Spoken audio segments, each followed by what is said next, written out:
articulate, well, based on the stories of when we've been at our best and we've overcome challenges and we've been through it together, either successes, trials, tribulations, whatever it might be, those inform who we really are at our core. And so if you co-define that as a family, it's really what you all stand for. And it should be part of your child's voice, or child's voices should be in those. So their values should be reflected in there. Welcome to the Our Family Invest podcast, where we explore what happens when family, purpose, and entrepreneurship align. I'm Mike, a former Maui firefighter who reached financial freedom in just 5 years through real estate investing. And I'm Caroline, a Maui-based realtor here to educate, empower, and elevate my clients to make smart real estate moves, whether right here at home or through my nationwide network. Together, we're chasing our full potential as individuals, as a couple, and as a family. We're here to build a life that matters. And each week we share the stories of couples who inspire us to love harder, dream bigger, and grow bolder. So join us and let's learn, share, and grow together. All right, today on the podcast, we're excited to be joined by Mike and Lindsay McCarthy, a couple redefining what it means to grow a business and a family at the same time. Mike is the force behind Keller Williams Greater Pennsylvania's $23 billion empire, co-founder of the legendary GoBundance mastermind, and the heart behind Fambundance, a movement helping entrepreneurial families grow in connection, purpose, and legacy. Lindsay is a former D1 athlete and co-author of The Miracle Morning for Parents and Families, and is the soul of intentional motherhood. She's climbed Mount Kilimanjaro, pregnant, leads the GoWives sisterhood, and brings a level of grace and grit that grounds their mission. Together, they're raising kids, they're climbing mountains, and proving that business and family can thrive together when built on shared values and intentional living. Man, you guys are so in line with the mission of this podcast. It makes me so excited for this conversation. But before we get started, I want to peel back the onion a little bit on the two of you. So if you were to go back before the books, the masterminds, and the empire that you built, who are Mike and Lindsay at their core? But here's the thing, Mike, I want you to answer for Lindsay, and then Lindsay, if you could answer for Mike. Well, I think at Mike's core, he just embodies generosity. He wears his heart on his sleeve, and he's just an incredible human being and a lot of fun. Yeah, I think at Lindsay's core, she is somebody who likes to nurture and love on people. She's a servant leader. She's a very diligent learner and student. She's super productive with her habits and how she structures her time. She's super athletic. She is very gritty and able to do hard things like give birth, but also climb Kilimanjaro while pregnant. But she's also just super easygoing and easy to be with, easy to talk to. People just feel safe around her. Can you both take us back to the moment when your paths crossed or when you first took note of each other? Yeah, so it was actually in an Irish pub in Westchester, Pennsylvania. I was still in college. I was home visiting for Easter, I think. And Mike approached my girlfriend and asked her what she was drinking. And she kind of blew him off. And so we started talking. She felt sorry for me and was like, don't be rude, and started talking to me. And then, yeah, we just hit it off. We were having, a good conversation. And then we went to the next bar, Irish pub down, one block down that I used to frequent as well. And then I took my girlfriend home because yeah, I was the DD that night. She was nice, which was good. Yeah. For me. But anyways, it worked out to where we just had a beautiful conversation. She kind of talked about how she was taking real estate classes. I was at the time a very young regional director for Keller Williams, and I proceeded to sort of ask her some of the questions that I would ask somebody that I was recruiting or interviewing. But they're really deep, good questions about what you want out of life and what your vision is, and what makes you tick and what makes your heart sing and things like that. So we really kind of had a very quick, deep conversation. And it didn't scare him away when I said in 5 years, I want to be married and have kids. Wow. Love it. This was on your first meeting? This was just meeting. We met out Oh and then we hung out that night. And then she went back to school for a month. For a month. Yeah. And I kind of just was like, oh, she'll call me when she's back. There wasn't much I could do. And like, I was on my way to another date actually. And she called and I was like, yeah, I can meet you, but it has to be later, like 8:39. So I went on the date, wrapped it up early, and then went and met her for our first official date. The rest is history. But we were pretty inseparable after that first actual date. She was then home for the summer, and then it was sort of, or about to be. And then it was sort of like game on, and we just spent as much time together as we could. Yeah. Which involved him driving 4 hours to Virginia a lot. Wow. I still had one season of field hockey left. Wow. Did you say field hockey? Yeah, that was the sport I played in college. Amazing. Were you both aligned in your vision for life and family early on since you had those deep conversations? Yeah. I think we were, yeah. I mean, we both knew we wanted to have families. She, really worked with me at first, which was a little tricky. And then once she was having kids, then she decided to go and be a stay-at-home mom. She did that for quite a while before really just sort of writing the book and getting back into leading the wives division for GoBundance. So yeah. Okay, so I want to touch on that because you mentioned the book. Obviously, the Miracle Morning is a huge book, Hal Elrod. You were asked to co-author Miracle Morning for parents and families. What was that moment like? It must have been completely surreal. Yeah, so we actually met Hal at a conference that our friend Tim Rode runs called One Life Fully Lived. Yeah. And at the time, I think Tyler was 6. And he was at the conference with us, and we had told him, we've been doing this Miracle Morning thing with our kids for the past year since we heard him speak a year prior.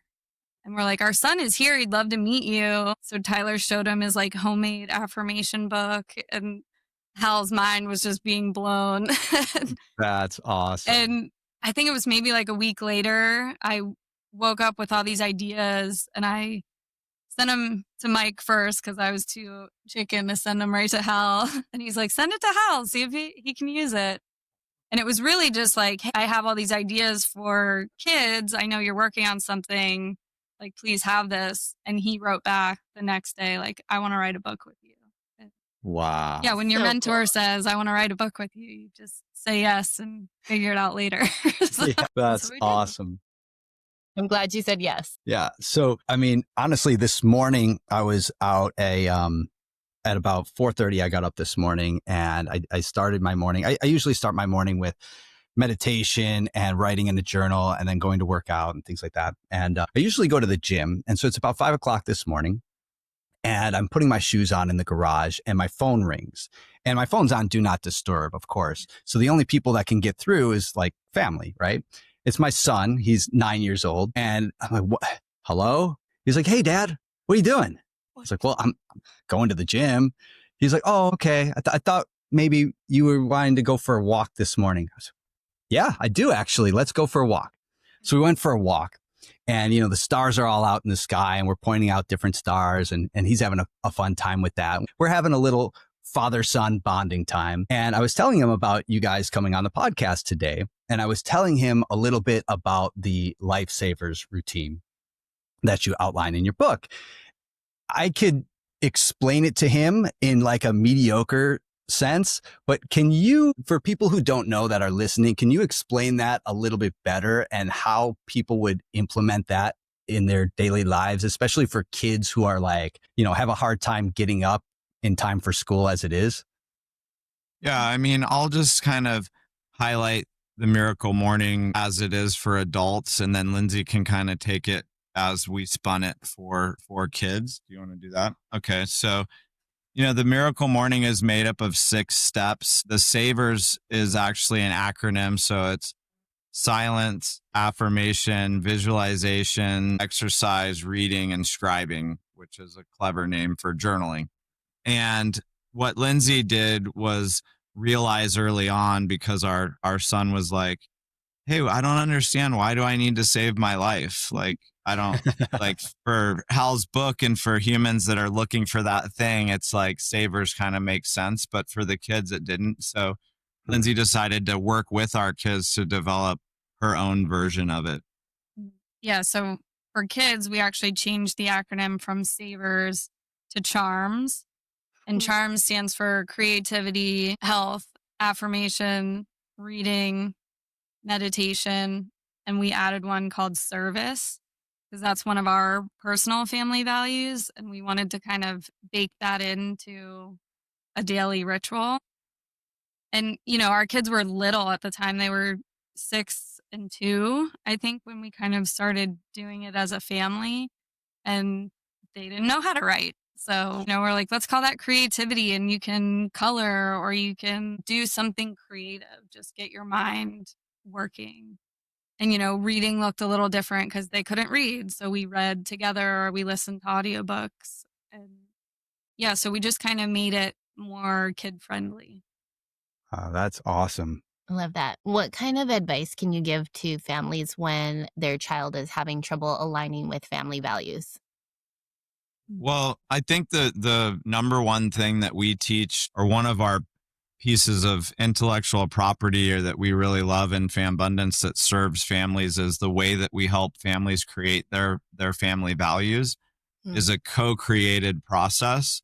And it's one that's actually informed by quite a few facilitation methods and actually a science in business schools and methodology called appreciative inquiry. But it's really based on how do you bring the best of what a group stands for and what they're all about? How do you bring that to life? How do you create more of that? And it's a strength-based approach. And so where a lot of companies, teams, organizations, even cities and governments fail is that they don't have enough collective thinking. And a few people start making decisions and they disenfranchise the rest of the people. And then nobody's really working through a democracy, which feels good for us. But people don't know how to necessarily do that while they're leading. They only know one way sometimes, which is I'm the leader. This is our values. This is how we do things around here.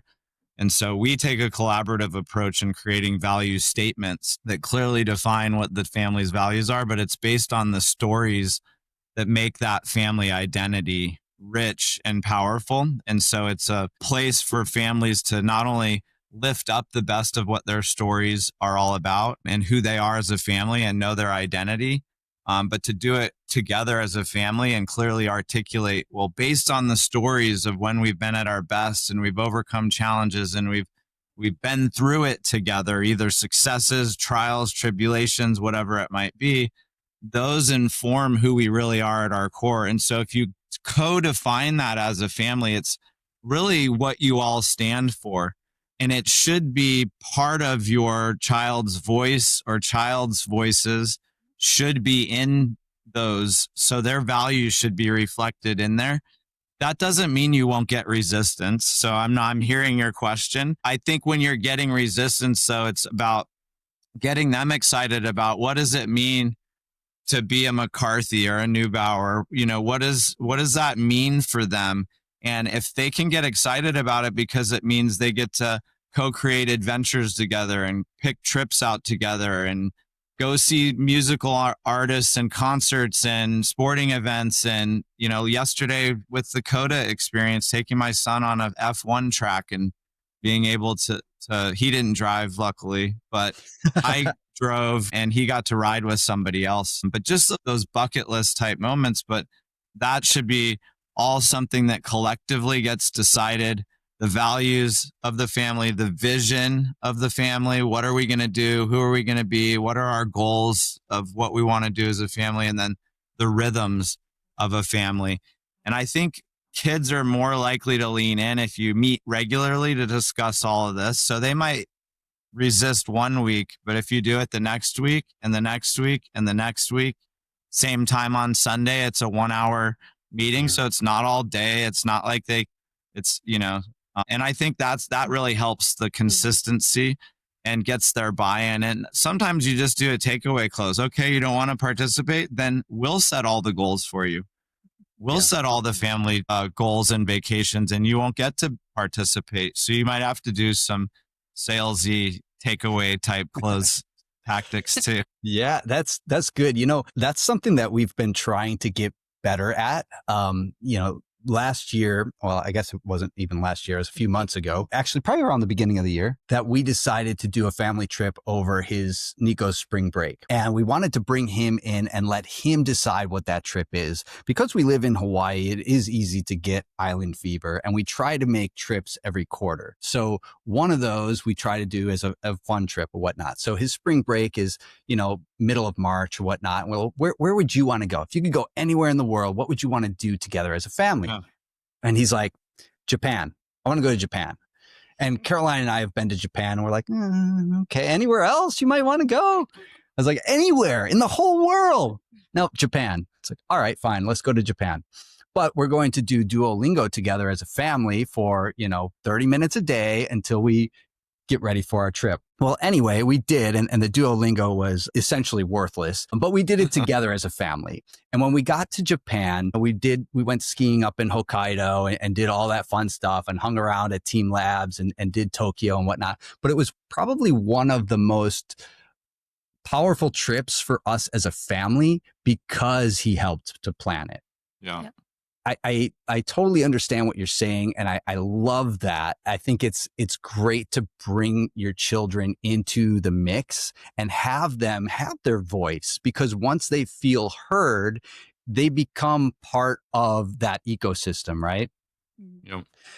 And so I love everything that you're putting out here. And I want to backtrack a little bit, because I know we mentioned Fambundance a little, but I want to dive into that a little bit more too.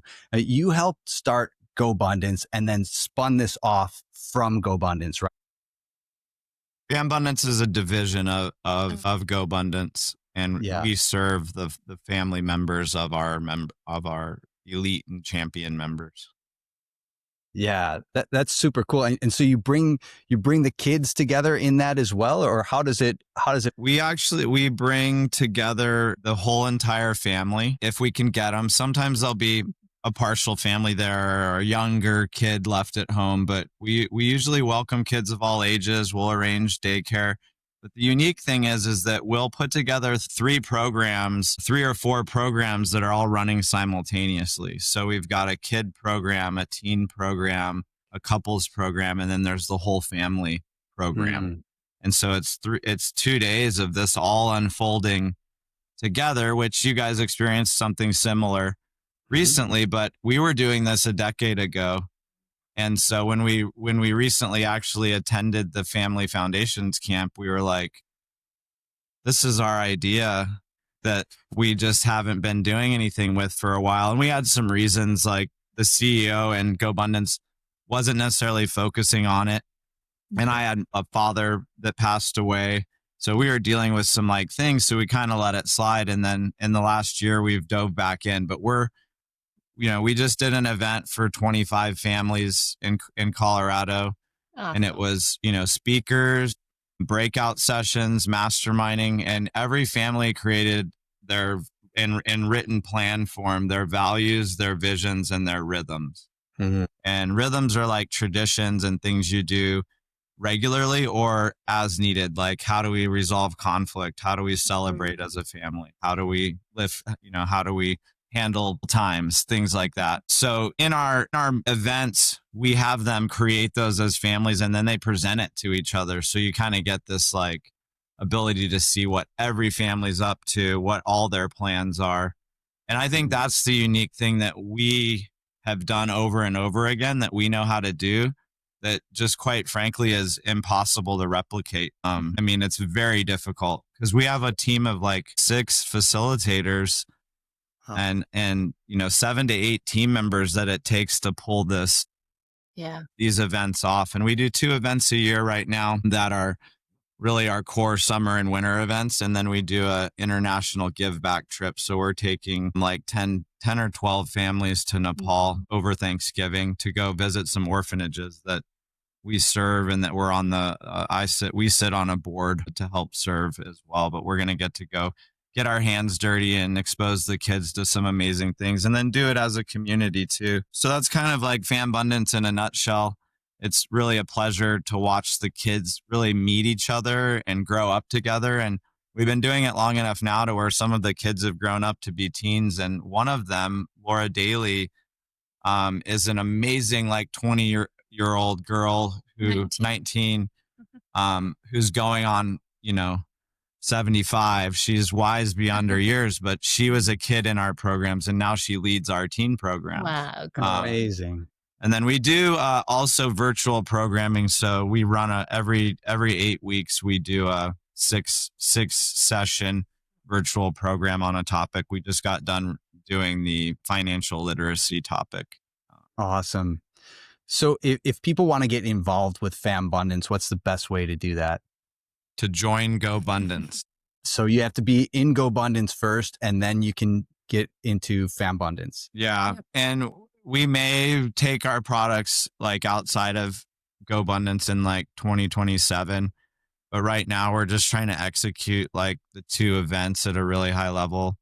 Yeah. We went from, the first one we led, which we only had a few months to try to sell. We got 15 families to, and then it was 25 at the last one. I'd like to get, 30 to 35 families at the next event. And keep just doing really steady, amazing events for our members.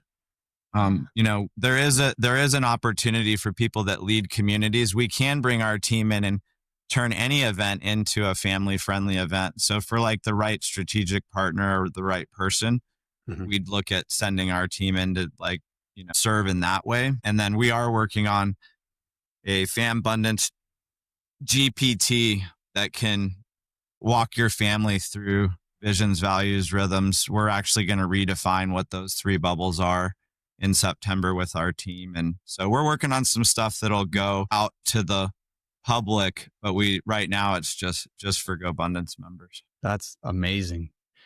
Okay, I want to talk about something that, we ran into at family camp, and this is always a contentious topic with parents, right? And that's screen time. How do you handle screen time? Because I'm sure your kids are no different than every other kid. They want to be on screens as much as possible. I know my kid wants to play Fortnite. He would probably play all day, every day if he could, but we have rules around that. And I'm curious as to how you approach screen time and if there's any theories or values or boundaries that you use to guide those choices. I mean, in our book, we talk about having a screen time contract, which we've done with both of the kids. And we also created like a whole family system called the STAR chart, which it stands for screen time, allowance, rewards, and responsibilities. So the kids got to help co-create that as well. We were like, what kind of things do you want to do around the house that would translate into allowance or screen time? So they every day they kind of had their balance sheet of things that they did around the house, or like reading, doing their charms. They earn stars for that, and then they could cash those in for actual cash or for screen time. And that worked really well when they were younger.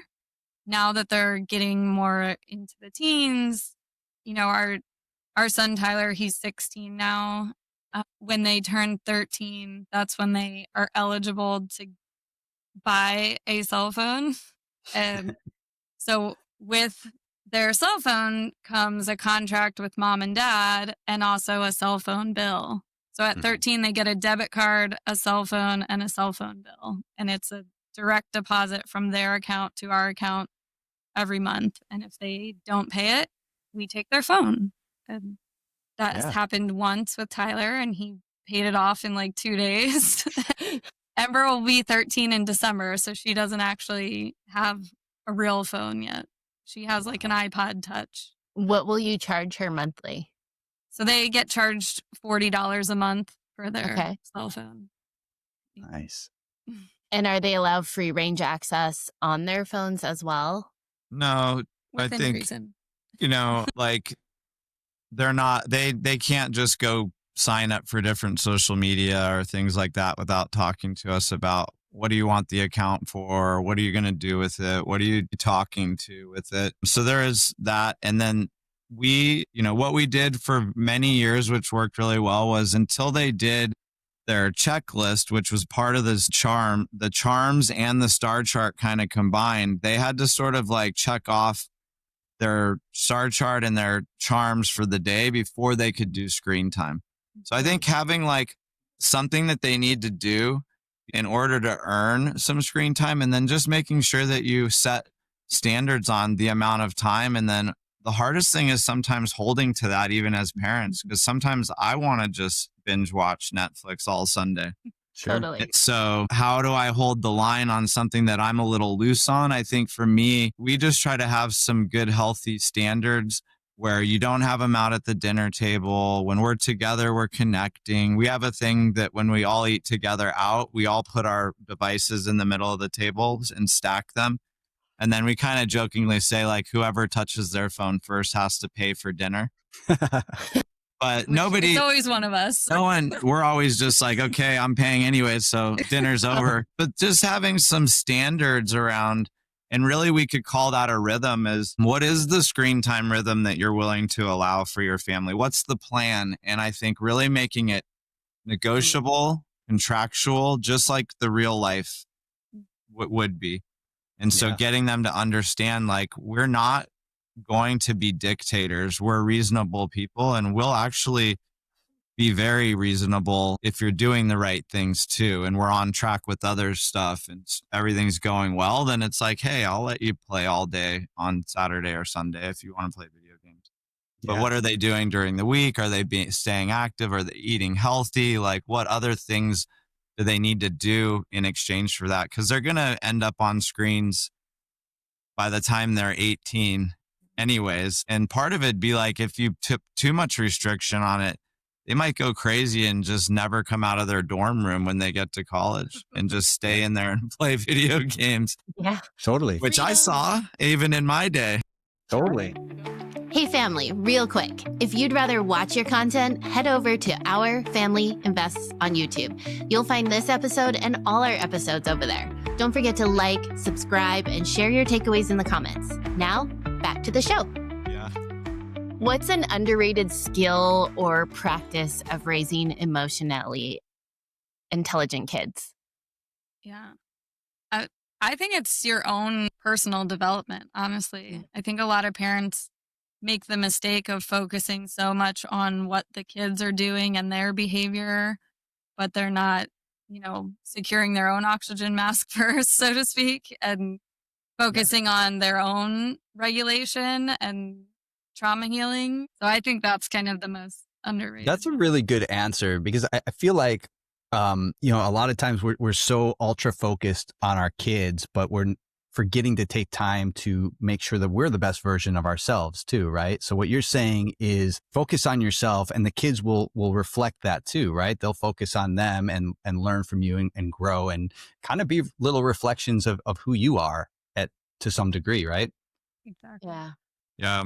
We have a coach that says that we often try to parent our children to survive our childhood instead of thrive in their own. And so we have to be careful about projecting too much of our expectations on how they are at certain ages and should they be at this stage. And then you start comparing. And so I think, having a lot of just compassion for wherever that your child is, and knowing that they're having their own experience of childhood, which is nothing like yours. So, it's hard to do though, because you're seeing yourself in them and assuming that they're going to have the same pains that you have, and you try to maybe save them from those same pains. And if they don't have those pains, you're actually creating a pain for them to experience. So, but I think an underrated skill too in parenting is just picking your battles. On that same topic, is like, I realized that being diligently on top of every single thing, like, they all matter equally. And that's kind of how I early on as a father sort of approach things, till later on with teenagers now realizing, like, it's more important I stay connected to them than it is that I keep correcting them on things. So I like to try to keep like a 90-10 split. I should be 90% connecting with them and 10% strategically correcting them, and doing it in a place where they feel safe, they're disarmed, they can expect it and see it coming. It's on this, it's set on meeting on the schedule if we're going to have like a serious talk. Yeah. Rather than sort of ambushing, which we've done before, and learned the hard way. Like that's not fair Yeah. to him. And we're just, as parents, we're all just doing the best we can, just like our parents did. That doesn't mean that they didn't do the wrong things or mess things up, or that we did either. But we're doing the best that we can. And I think, our children have to know that we're human.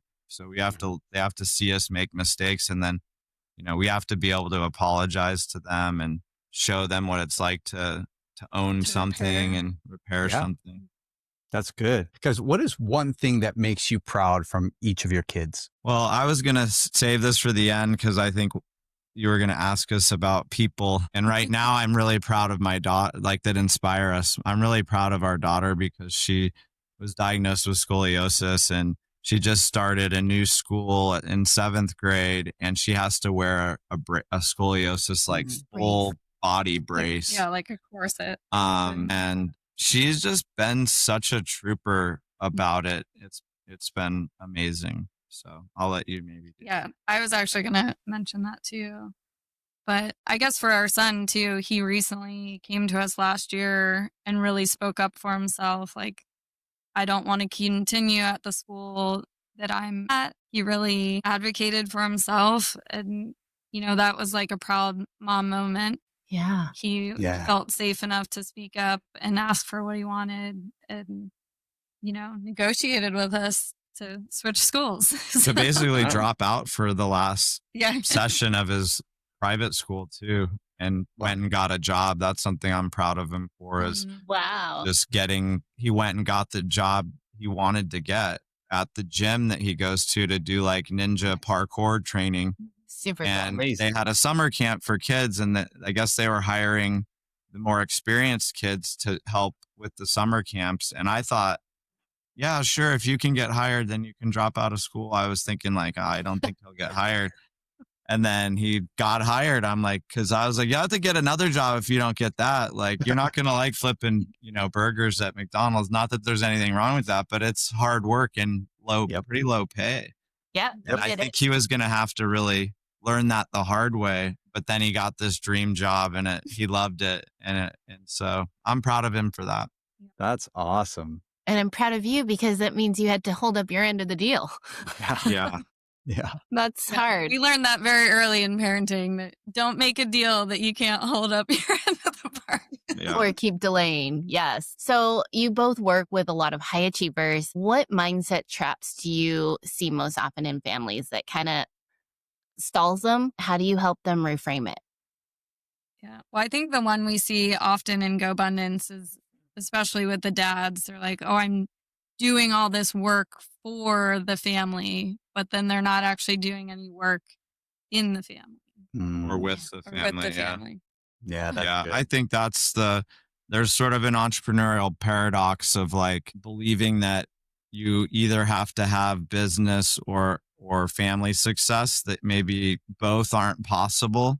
And even like on the most toxic levels, like a belief that, you should be working, 60, 70, 80 hours a week to make it and hustle and, and then therefore leaving this sort of leadership void in the family.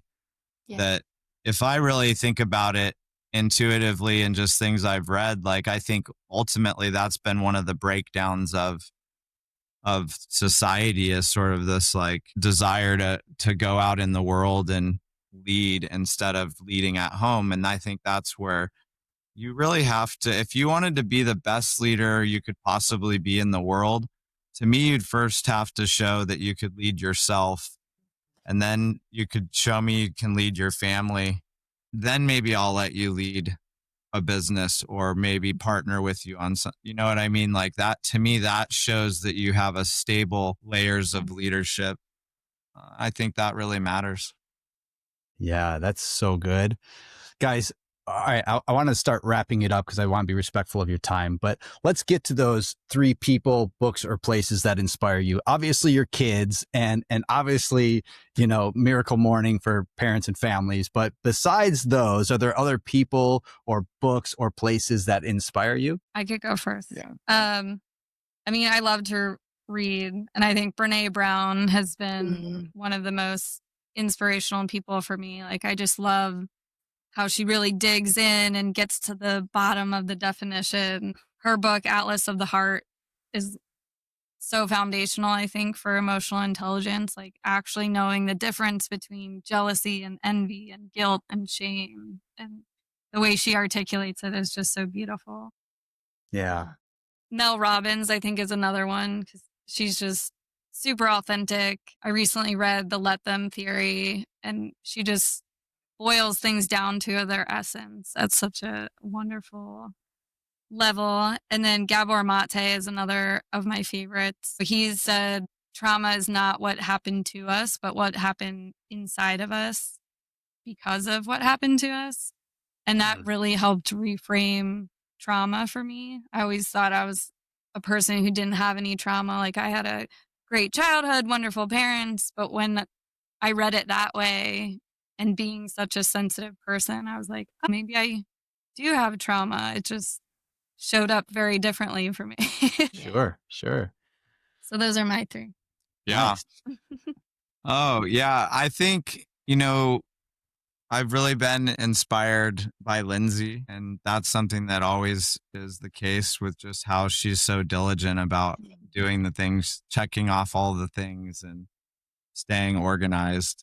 My dad is also always a source of inspiration, even though he's physically not here with us anymore. But, connecting to him, and, we were partners in business, and he really gave me a head start that I'm forever grateful for. And we got to really create this beginning of a legacy that then informs why we do Fambundance and why we do the things we do. Ultimately, as you see, the thread is that I'm a 2nd generation entrepreneur, and the stats aren't good on wealth making it to the 3rd generation, less than 10%. Yeah. And there's some good books. Like we mentioned our coach, the quote earlier about, parenting our children to survive our childhood.